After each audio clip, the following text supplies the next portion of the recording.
am I so bad? Why am I so bad at racing 8 scale, specifically nitro? Hey guys, welcome back to a very sad but real video about who is the worst 8 scale racer in all of RC. This guy, me. I proudly claim that title. And I've held that title for a lot longer than I'd like to admit. My 8 scale program has been plagued with disaster pretty much from the moment it began.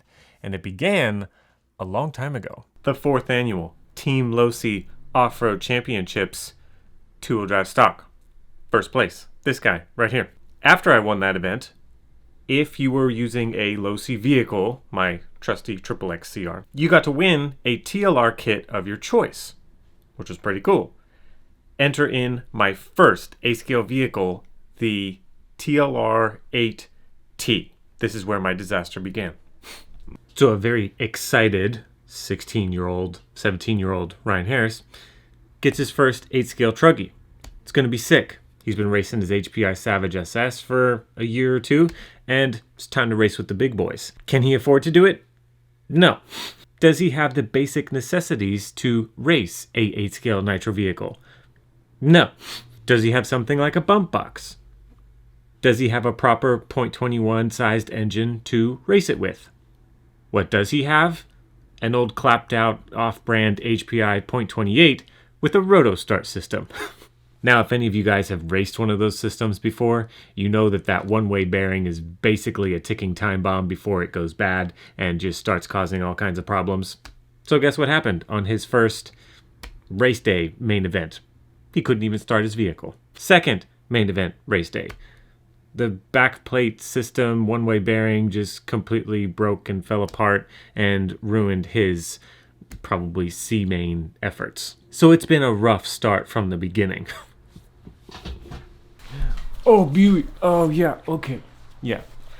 A little bit of dog love never hurt anyone, that's for sure. So that's a start. We're going to go hop on the old 250 here and take a class to learn some skills to maybe help my moto. Maybe there'll be some practical advice of being competitive and developing some good habits of going fast over at one of AJ Catanzaro's Moto Academy classes. We're going to be taking it with Hunter Lawrence is going to be there as well. So it's going to be fun. We might learn something today. Or just learn that I'm really bad at 8-scale RC and really bad at moto, all in one video. You're welcome.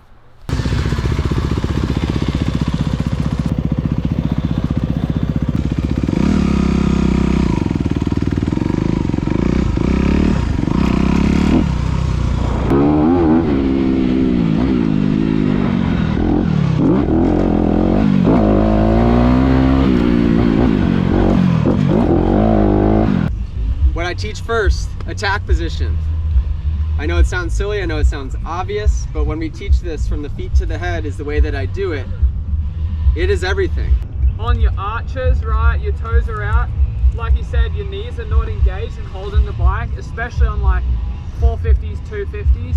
Little bikes not as much, but it's a great habit to start.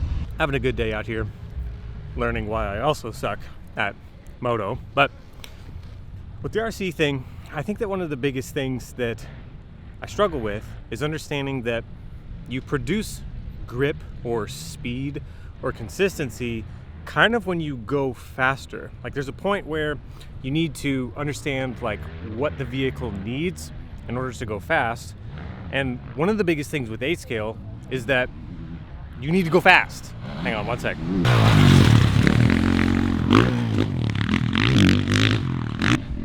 Yeah, we're taking a lunch break here at the Moto Academy, and Hunter Lawrence is just putting in some quick motos. Absurd how fast these guys go, and they make it look so easy. And that's another thing. I think with RC, there is a point where you kind of hit this flow state. Things just get easier and you go faster. So it's something that I'm struggling with. Another issue that I've been having is not using thread lock where I need to or using the wrong thread lock. Specifically, let me show you where I've had multiple failures because why would I learn from it the first time something went wrong? Let's just do it again. And I think again. Let me show you. You see that guy right down in there? specifically that set screw. I have had that exact set screw come out at least 3 times. 1, the first time, because I didn't have any thread lock in there. 2, I used blue thread lock and not red thread lock. And then the last time it came out, I didn't clean out the threads or the screw itself. I just kind of put a dab on it, put it back in, and that was not good either. So, what is the remedy? Clean out the screw with a little bit of contact cleaner, degreaser, brake clean, whatever you're using. Use the right thread lock and tighten it appropriately. Problem solved. So hopefully I won't have this problem again. Over exaggerate it to break that habit. Because when you're riding now, it's just when you go to pick up a knife and fork, it's a habit, you know? So you gotta, when we're trying to break a habit, we would over accentuate something. So as kids, something we worked on was looking through the corner. So you come into a corner and look through. What line would you guys want to take? Looking at this corner, you know, what line do you guys kind of gravitate to? Is it the middle, outside, inside? Like what one do you feel best on? Everyone. All right, here we go. Time to embarrass ourselves in front of everybody. It's gonna be great. Will I fall over? Probably so.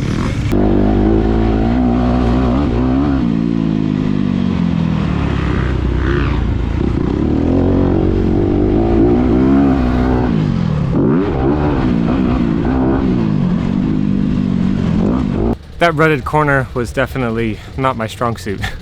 I don't think that I work on ruts as much as I should because they're hard, and so I usually avoid them. So it's good to finally jump into a class and work on it. It was good. AJ, he had us work on all the fundamentals, keep us dialed in, and that's what's key.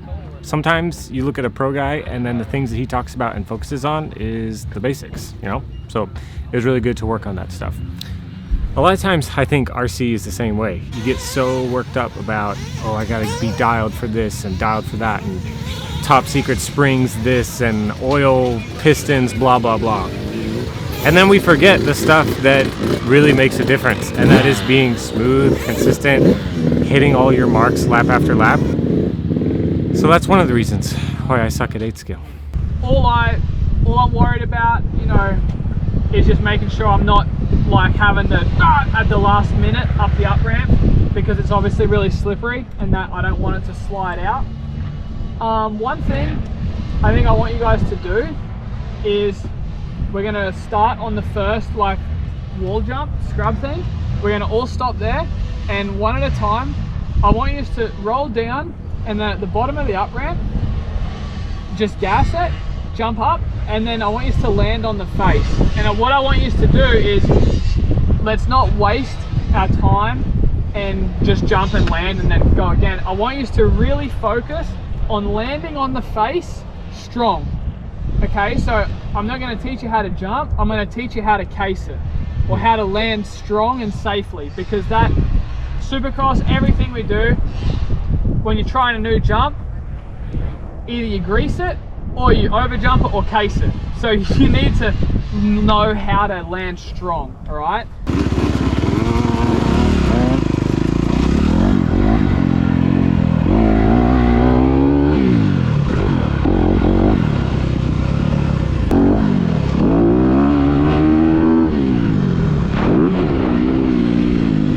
Whew. The other reason why I'm terrible at 8 skill, practicing that worst case scenario with Hunter, which is really cool. Going up to that big jump and then casing it first before going for it. Obviously there's a difference when you're riding a dirt bike versus driving an RC car, because your life is in danger. So of course you're going to be safe when you're riding a dirt bike, hopefully.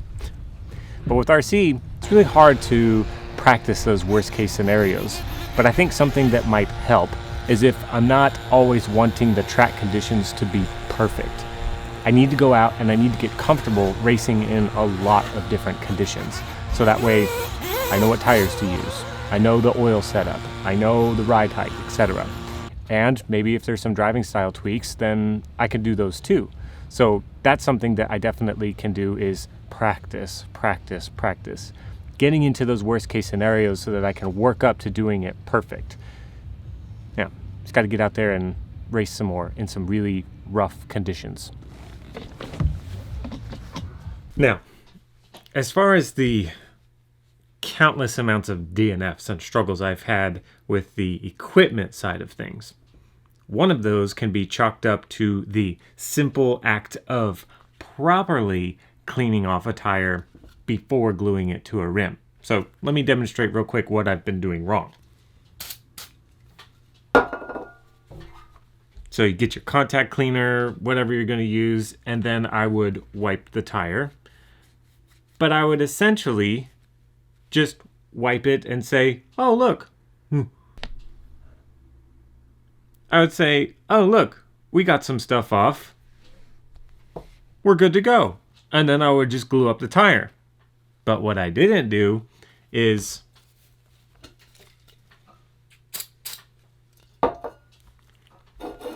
keep wiping until you don't get stuff off.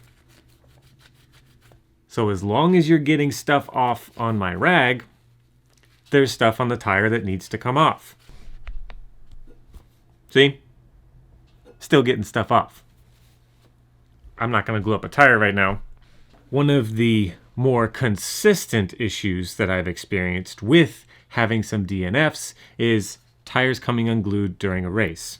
Simple fix, glue them up properly. Preparation is key. So I'm happy to report at my most recent 2 8-scale events, I did not have a tire fall off because I was properly gluing them up. Now you know. Now I know. It is slippery, so just you don't Just gas it. don't give that big old chicken wing a, because that thing's lethal. These things are sketchy on this stuff. Like I would rather a 250 on this track all day long. Yeah.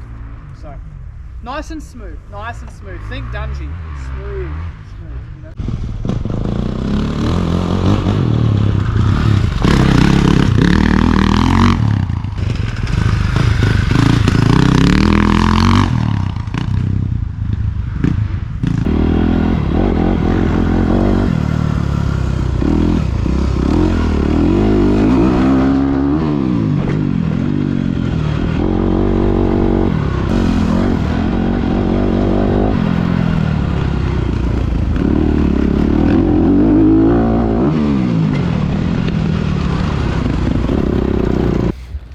See, now here's another thing that I thought of. When you're watching a professional go around the track, everything looks easy. Specifically, the very technical stuff. It could be really slow, not that exciting, but they're so good at it.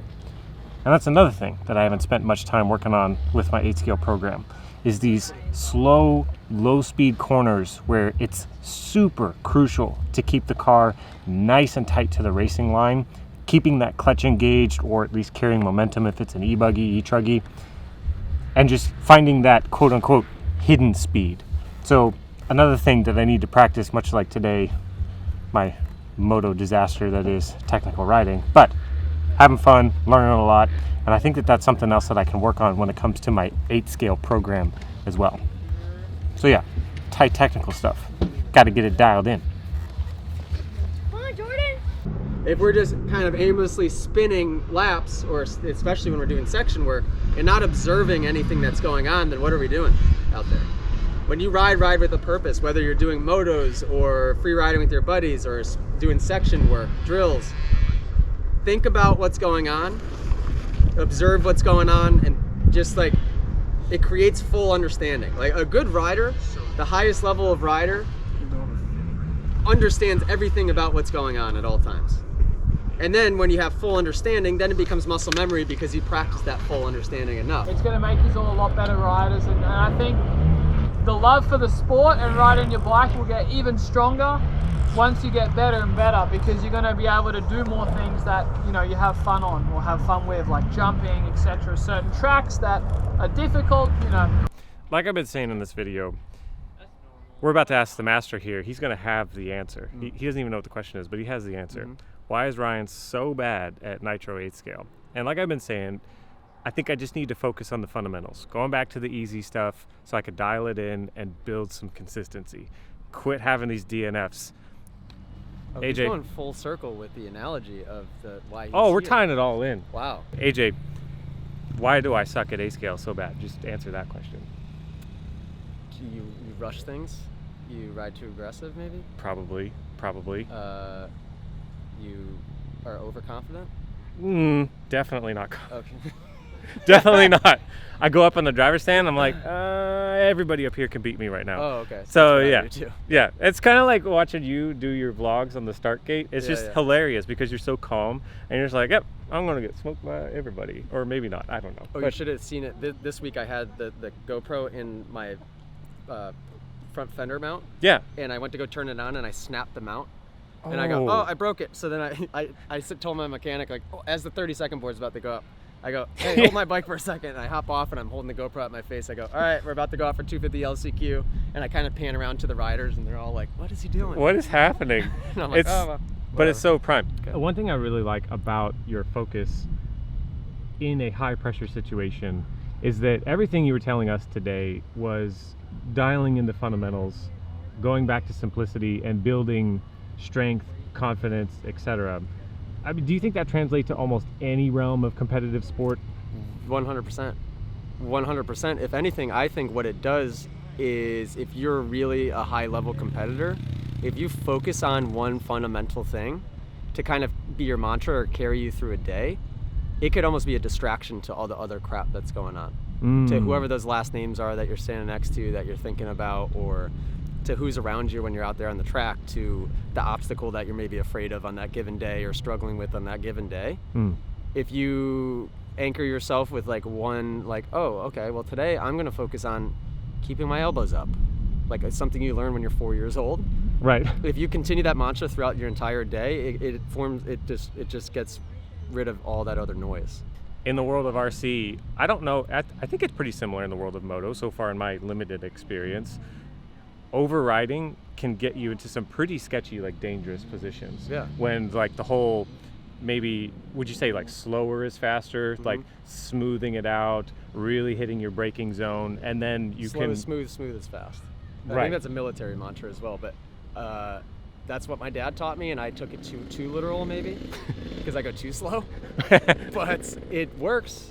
The best guys in the world in moto, at least in my opinion, are the guys that look like they're going slow. I don't know how it is in RC, but No, it's true. It can be true. One of the fast, Aiden Horn, if you're watching this, he is probably one of the smoothest guys out there. Like, he's like a Ken Roxon in the RC world. It's like, is he on the gas? I don't think so. But he just his clipped lap off times like are the fast. fastest lap of the day. Yeah. It's crazy. So if you're interested in seeing my learning process of 8 skill and how I'm personally trying to get better, hopefully it will help you guys. So thanks to you guys for supporting me along the way. Everyone over on my Patreon, you guys are seriously the best. You help me do a lot of things when it comes to traveling to these different tracks so I can see some different environments and just participate with different groups of people all across the United States. So everyone up on the screen, you guys are seriously the best. Thank you so much. And of course, I need to give a huge shout out to all of my top tier supporters, starting with Brandon Moore, Morrison Wad, Jason Sinclair,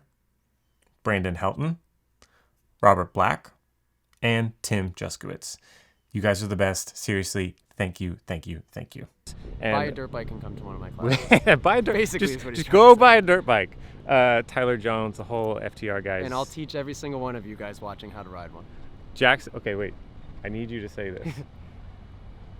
Jackson Brunson needs to dial it in. He needs to get safe. He needs to stop riding like a goon. Jackson Brenson, stop being a goon. Sign up for Moto Academy.